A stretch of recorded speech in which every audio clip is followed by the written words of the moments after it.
ధ్యానంలో మన కోరికలు నెరవేరుతాయా? మన వాక్కుకు అంత శక్తి ఉందా? అవును, ధ్యానంలో మన కోరికలు నెరవేరుతాయి. స్వచ్ఛంగా మీరు ఏదైతే కోరుకుంటారో ఆ కోరిక ఖచ్చితంగా నెరవేరుతుంది. కారణం ఏంటంటే స్వచ్ఛత కారణంగా. స్వచ్ఛత ఎలా వస్తుంది? ధ్యానం చేస్తే వస్తుంది.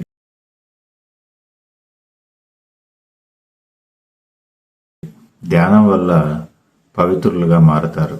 ఉంటుంది పవిత్రత ముందుగానే, కానీ దానిపైన ఆలోచనలు, సమాజం యొక్క వ్యక్తీకరణలు ఇవన్నీ కప్పబడి ఉంటాయి.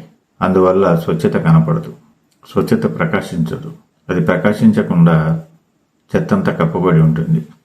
ఆలోచనలు, భయాలు, శకునాలు, సమాజంలో ఉన్నటువంటి విషయాలు అన్నీ కప్పబడి ఉంటాయి. కానీ ధ్యానం వల్ల ఇవన్నీ పక్కకి వెళ్ళిపోతాయి. అందువల్ల స్వచ్ఛత ప్రకాశిస్తుంది. ఈ స్వచ్ఛత ఎప్పుడైతే ప్రకాశిస్తుందో ధ్యానం చేసేవారు ఏ ఆలోచనలు అయితే స్వచ్ఛత కలిగి ఉంటారో, ఏదైతే కావాలని కోరుకుంటారో అవన్నీ విశ్వము అత్యంత వేగవంతంగా వారి కోసం చేస్తుంది. అందుకే గురువులు ఏదైనా కోరినా, ఏదైనా శపించినా ఈ విశ్వం వారి కోసం వేగంగా ఎందుకు పనిచేస్తుంది, కాలానికి అతీతంగా ఎందుకు పనిచేస్తుంది అంటే కారణం ఒకే ఒకటి, స్వచ్ఛత. మనలో ఉన్నటువంటి ఆ మూలమైన చైతన్యాన్ని దర్శించినప్పుడు ఇక వేరే ఎటువంటిది దానికి, ఈ విశ్వానికి అడ్డుపడేటువంటి ఏ ఒక్క పదార్థము లేదు. కాబట్టి ధ్యానం చేసేవారు స్వచ్ఛంగా ఉంటారు. కాబట్టి ఈ ధ్యానం చేసేవారు ఎటువంటి కోరికలైతే కలిగి ఉంటారో వాటిని అన్నిటినీ తక్షణమే కాలానికి అతీతంగా చేయాల్సిన అవసరం ఈ విశ్వం యొక్క నియమాలకు ఉంది. కాబట్టి ఖచ్చితంగా ధ్యానం చేసేవారికి కోరికలు నెరవేరుతాయి. ఇంకో ముఖ్యమైన విషయం ఏంటంటే ధ్యానం చేసేవారు సాధ్యమైనంత వరకు మౌనంగా ఉండటం మంచిది. ధ్యానం చేసేవారు మాటలు కూడా ఎవరిని క్రిటిసైజ్ చేయటం కానీ, ఎవరిని దూషించటం కానీ, ఎటువంటి మాటలను వృధాగా మాట్లాడటం కానీ, సరదాగా మాట్లాడటం కానీ చేయవద్దు. ఎందుకంటే వారి యొక్క మాటలకి చాలా శక్తి ఉంటుంది, ఆ శబ్దానికి చాలా శక్తి ఉంటుంది. విశ్వం ఆ శబ్దాలను కూడా తీసుకుంటుంది. అందుకే పవిత్రంగా ఉన్నవారు ఏదైనా అంటే ఎందుకు జరుగుతుంది అంటే కారణం ఇదే. ఆ శబ్దానికి చాలా శక్తి ఉంటుంది. ధ్యానం చేస్తే ఇవన్నీ వస్తాయి. ధ్యానం చేసేవారు అత్యంత జాగ్రత్తగా ఉండాలి. సాధ్యమైనంత వరకు మౌనంగా ఉండాలి. అవసరమైతే తప్ప మాట్లాడకూడదు. వారి వాక్కును, ఆ పవిత్రతను, ఆ శక్తిని వృధా చేసుకోవద్దు. లోక కళ్యాణం కోసమే వాడాలి. అబద్ధాలతోటి, మోసాలతోటి తనను తాను నాశనం చేసుకోకూడదు. ఒకసారి ధ్యానం చేసిన తర్వాత, లోపల చెత్తంతా వెళ్ళిపోయిన తర్వాత మనకు అద్భుతమైనటువంటి జీవన విధానం విశ్వం తరపు నుంచి ఏర్పడుతూ ఉంటుంది. ఇక ప్రత్యేకంగా గురువులు వీరైతే వీరి కోసం పనిచేసేటువంటి ఒక వ్యవస్థ కూడా ఉంటుంది విశ్వం తరపు నుంచే. విశ్వగురువులు ఈ భూమిని పరిపాలించేటువంటి విశ్వగురువులు వారి కోసం ఈ ప్రణాళికలన్నీ చేస్తారు. ఎవరినైతే భూమి మీదకి గురువులుగా పంపిస్తారో వారి కోసం పనిచేసేటువంటి ప్రమిద గణాలు ఉంటాయి. ఆ గణాలన్నీ కూడా ఆ గురువు కోసం పనిచేస్తూ ఉంటాయి. గురువుని ఎవరైతే విశ్వసించారో ఆ విశ్వసించిన వారి కోసం కూడా పనిచేస్తూ ఉంటాయి.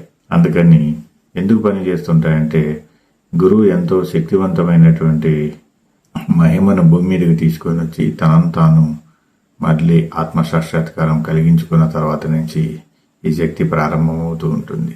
ఎప్పుడైతే ఈ శక్తి ఉంటుందో గురువుల దగ్గర ఆత్మసాక్షాత్కారం జరిగిన తర్వాత ఈ గురువులు యొక్క శక్తి ఈ ప్రపంచానికి విస్తరిస్తుంది, వ్యాప్తి చెందుతుంది. అప్పటి నుంచి ఈ గణాలన్నీ కూడా తన కోసం పనిచేయటం, ఆ గురువు యొక్క సేవను అందరికీ తెలియజేయటం లాంటివి జరుగుతుంటాయి. అవి చేసే పని అది. ఎందుకంటే ఉత్తమమైనటువంటి జీవన విధానాన్ని ప్రపంచం మొత్తం సహాయంగా ఉండడం కోసం ఈ గణాలను విశ్వగురువులు ఏర్పరిచారు. ఇది ఒక వ్యవస్థ. అందుకే ఎన్నో వేల సంవత్సరాల నుంచి దేవుళ్ళ కంటే కూడా ముఖ్యమైనటువంటి పాత్ర గురువులదే. దేవుళ్ళందరూ కూడా గురువుల దగ్గరికి రావాల్సిందే.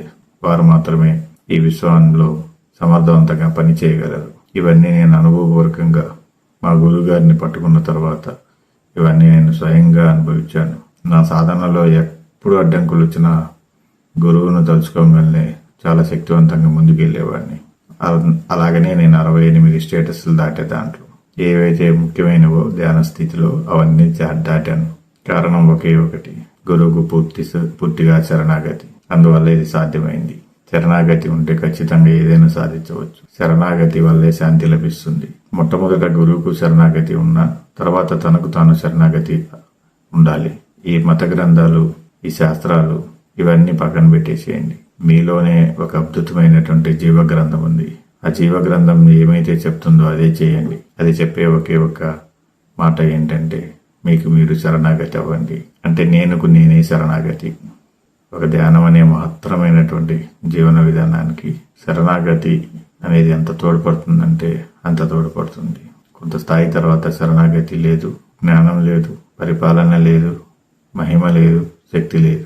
ఉన్నదంతా చైతన్యమే, కాలాతీత చైతన్యం. ఇంత శక్తి, ఇంత యొక్క పరిపూర్ణత ధ్యానంలో మాత్రమే సాధ్యమవుతుంది. ఇవన్నీ మీరు నిదానంగా స్టెప్ బై ధ్యానంలో ఈ సాధనలన్నీ చేసి పరిపూర్ణత సాధించవాలని నేను కోరుచున్నాను. లోకా సమస్త సుఖినో భవంతు. సర్వం కల్విదం బ్రహ్మ. శుభం బియాత్, శుభం బియాత్, శుభం బియాత్, శుభం బియాత్, శుభం బియాత్.